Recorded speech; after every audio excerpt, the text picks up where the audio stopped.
สวัสดีค่ะ Welcome to Morning Thailand of the 19th of August 2013 I am Tulip นักสมพงษ์ and I want to สอนเครือหง and like I ask you every morning do we Any have good good news? news? Well, we will start with good news. Okay. I managed to find us some good news.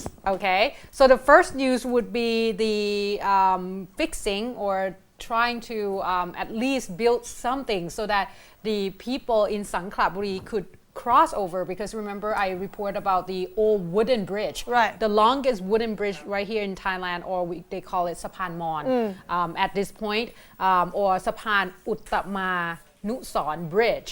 Now this particular bridge obviously is actually linking the two village together. So at this point, still due to the fact that the current was so strong, right, at the time, and right now it's still quite strong and the water level is very high, so they weren't able to renovate it in such a way that would actually be able to allow people to use the old wooden bridge, the original ones, to cross.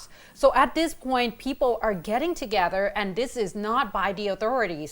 That's why it's very interesting. Now this particular river is called Sanghla River. Of course, this past 28th of July, that's when the whole bridge collapsed. Not the entire thing, but still about 52 meters altogether. However, this is 850 meters long bridge. So for 50 meters, that's still quite a bit. So yesterday at about 2 p.m., the abbot of Wang Vivekaram Temple in Sanghla Buri district of Kanchanaburi province, along with some villagers, got together and they used the donation from Miracle of Life Foundation, about 100,000 baht altogether. They bought the bamboo in order to create a raft, so at least allow people to cross over, at least temporary. And they say that at this point, they say that they would need about 450 meters in length altogether for this particular draft. However, at this point, they are as far as 50 meters. So still 400 meters left. And they say that they believe they would be able to finish this within 2 weeks. And they say the abbot himself came out and said that at this point, they are asking for people who might not be able to join the building of the raft to at least find some bamboo for them, so that way they can use it for creating the draft.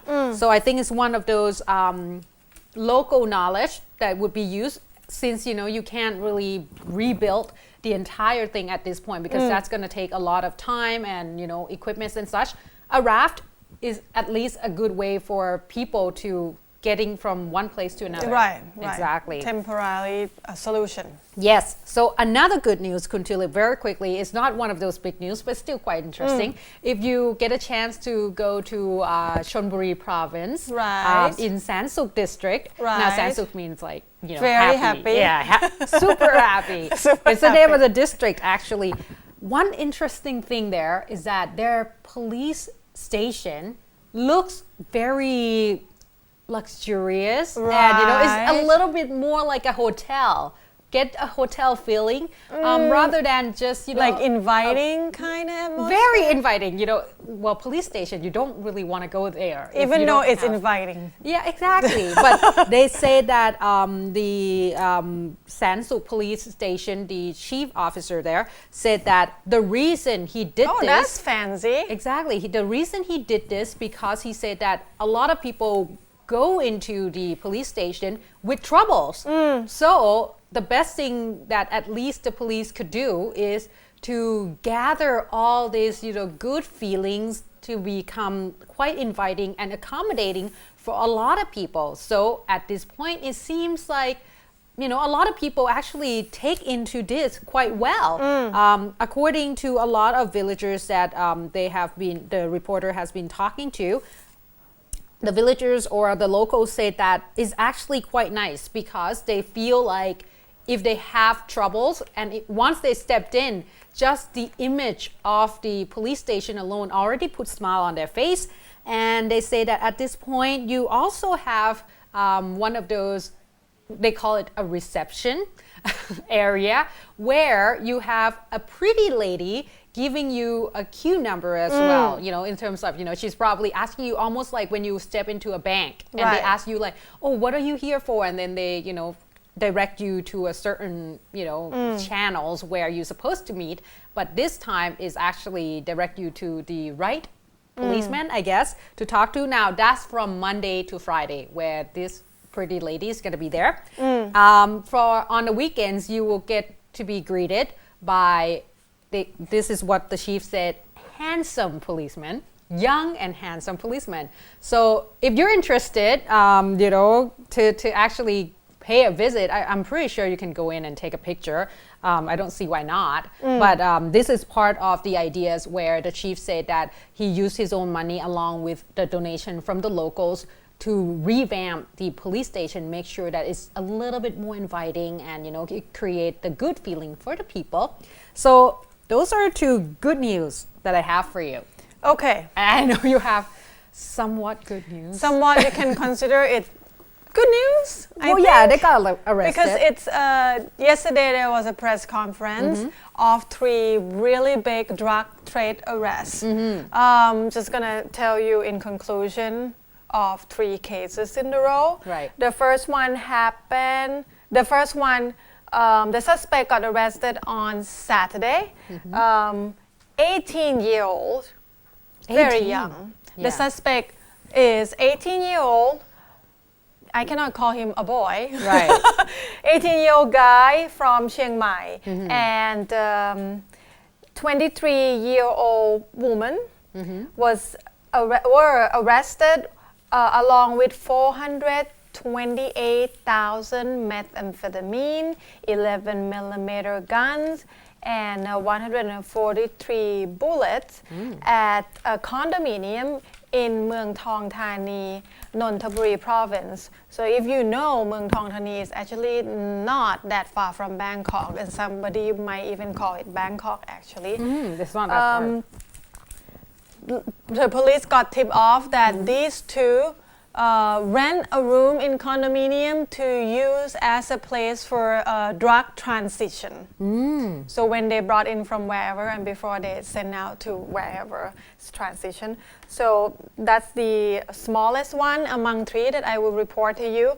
Also on Sunday early morning, about 5:40 a.m., right before everyone get up for breakfast, the police able to make arrest of another 4 Hmong ethnic that along with the methamphetamine, 940,000 methamphetamine that worth 270 million baht. It was hiding under the roof of a pickup truck, 2 pickup trucks with the Chiang Mai license plate. They were arrested while they were trying to move the drug from Chiang Rai into Bangkok.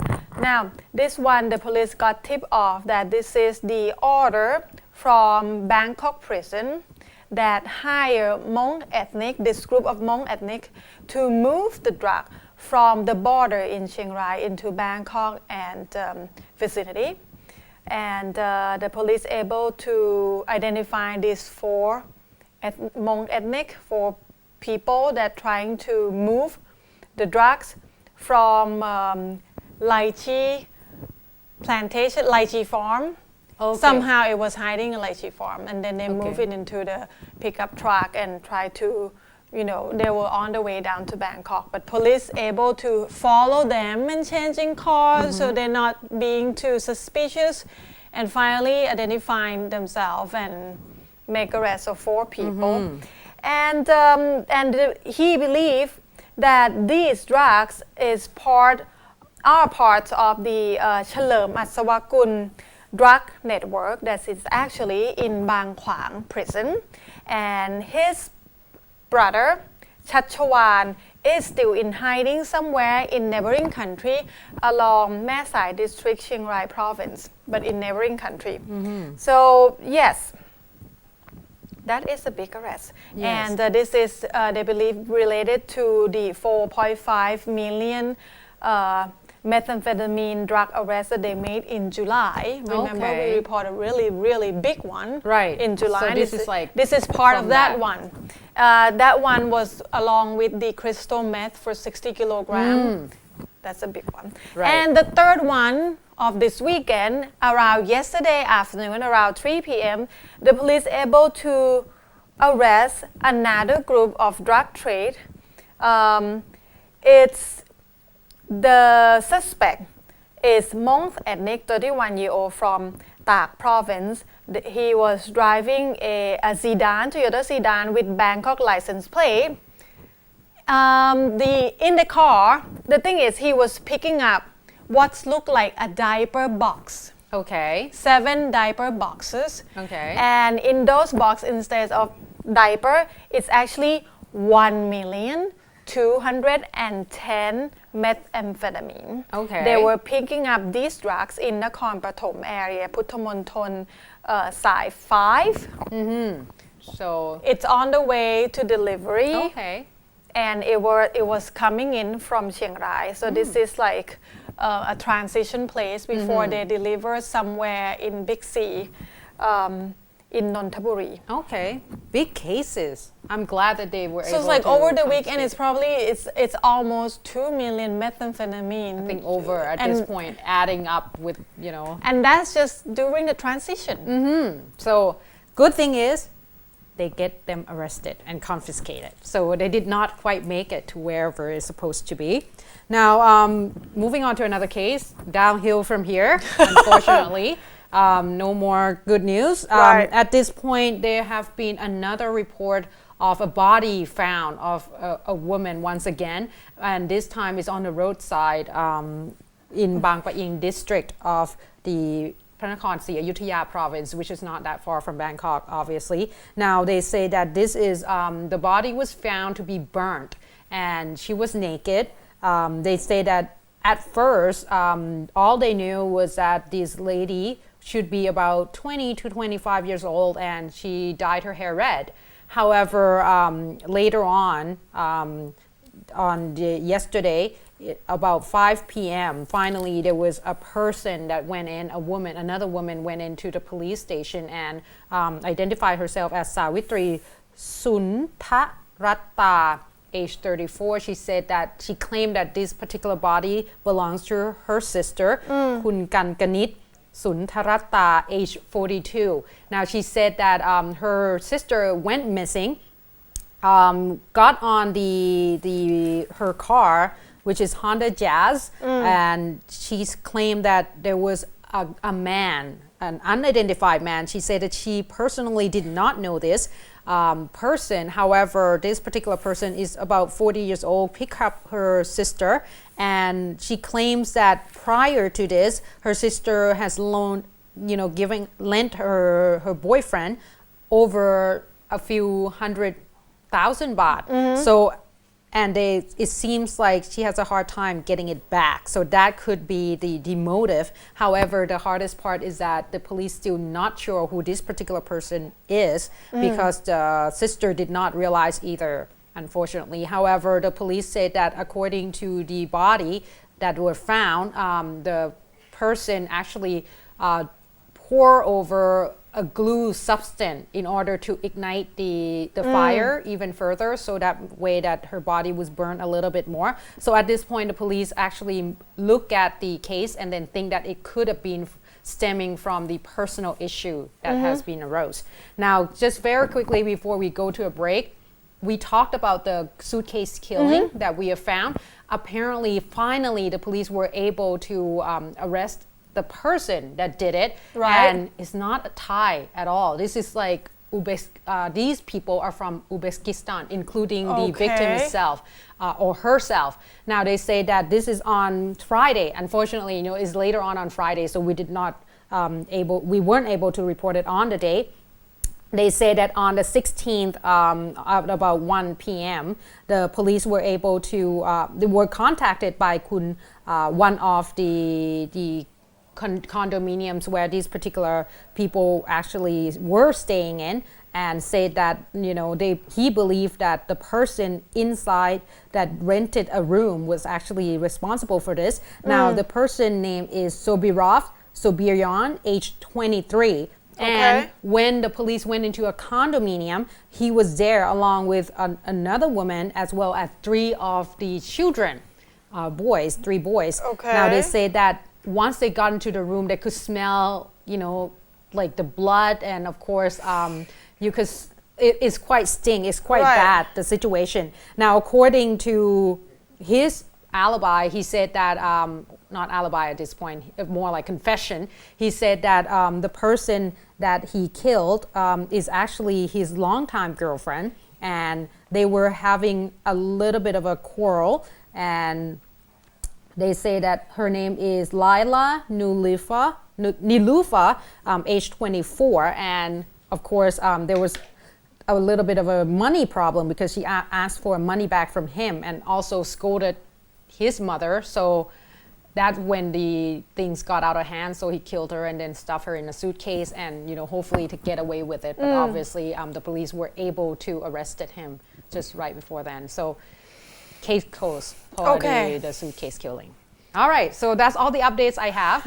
Let's go for another break so that way we can ease in. Right, and we'll come back. We'll talk about the update on evacuate Thai people back to Bangkok from Egypt, and also some firework victims. Right, that has and been also the update on the environment at Summit Island. Stay tuned.